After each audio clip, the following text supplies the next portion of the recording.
මාසුරෙන් රාගවන් නිදහස් පක්ෂය නියෝජනය කරනවා. ඔබෙන් කී දෙනෙක් කියවා තිබෙනවද දන්නේ නැහැ. ජෝර්ජ් වෙලස්වෙල් කියන බ්‍රිතාන්‍ය කතුවරයාගේ The Animal Farm කියන නවකතාව. මම හිතන්නේ මහාචාර්යතුමා කියවලා තියෙනවා ඇති. පරිණාමයෙන්ම වෛද්‍යතුමා කියවලා තියෙනවා ඇති. මේ දෙපළ කළ කතාවෙන් මම හිතාගෙන මගේ මනසට ආවේ එන්නේ මේ Animal Farm කෘතිය පිළිබඳව තිබුණු සාරාංශය.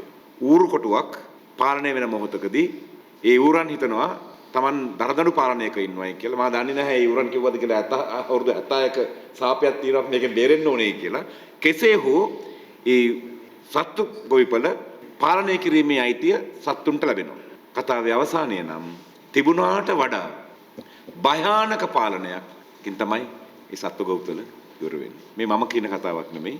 දැනට මිලියන 20 ගානකට වඩා වැඩියෙන් විකිණලා තියෙන The Animal Farm නවකතාව කියවන්න.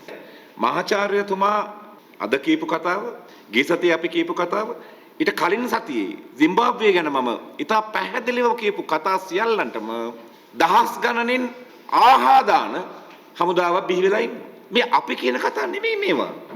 ලෝකේ සත්‍ය ඉදිරියේදී කතා කරපුවම ඒ සත්‍යයට විරුද්ධව ලෝ ඒෂියා එකට මේකට විරුද්ධයි. ඒතර කොමන්වෙල්ත් මේකට විරුද්ධයි කියලා කියද්දී ඒවට කොහොමද සිහිබුද්ධියෙන් ඉන්න පිරිසක් ආහාදාන? මා හිතනවා සිදු වෙන්නේ ආණ්ඩුව විවේචනය කරනවායි කියන වචන ඇල්ගොරිතම් වලින් හොයාගෙන ඔටෝමේටඩ් සත්ත්ව පාලනයක් සත්ත්ව ගොවිපළක් තියෙනවා ඇති ඔහේ ටයිප් කරගෙන යන. අපි සුන්බුන් විපක්ෂය කියලා. සුන්බුන් විපක්ෂයේ වැඩ නැති උන් කතා කරන. කරුණා කරලා ඒ සියලු දෙනාට මට පිළිතුරු දෙන්න බෑ. ඒ නිසා මේක පිළිතුරක් හැට දෙන්නේ අපි.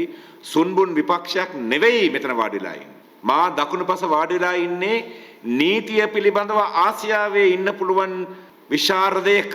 ඔහු මේ රටේ දරන්නට පුළුවන් සුවිශේෂ ඇමතිකම්. විදේශ අමාත්‍යාංශ අමාත්‍යාචාර්ය ජී.එල්. පෙරිස්, විදේශ අමාත්‍යාංශයේද, මුදල් අමාත්‍යාංශයේද, නීති අමාත්‍යාංශයේද, උසස් පෙළ උසස් අධ්‍යාපනයේද කියන සියලු සුවිශේෂ අමාත්‍යාංශ කරපු කෙනෙක්. ඊට අමතරව ඔහු දේශපාලනයට එන්න කලින් රෝඩ්ස් කොල කෙනෙක්. ඔක්ස්ෆර්ඩ් විශ්වවිද්‍යාලයේ ක්‍රයිස්ට් කොලෙජ් එකේ පළවෙනි PhD එකත් ඒ ගමන්ම කොළඹ විශ්වවිද්‍යාලයේ දෙවනි ආචාර්ය පදවිය ලබාගෙන ලාබාලම නීති මහාචාර්ය වෙච්ච කෙනෙක් මේ වාඩිලා ඉන්නේ. ඔය සුන්බුන් කියන කතා කියන අයට මම දන්නේ නැහැ කවුද ඒවා කියන්නේ කියලා. කරුණාකර මෑත අතීතේවත් වලලා දාන්න එපා. ගරු කරන්න. මොකද මේ කට්ටිය තමයි කිව්වේ.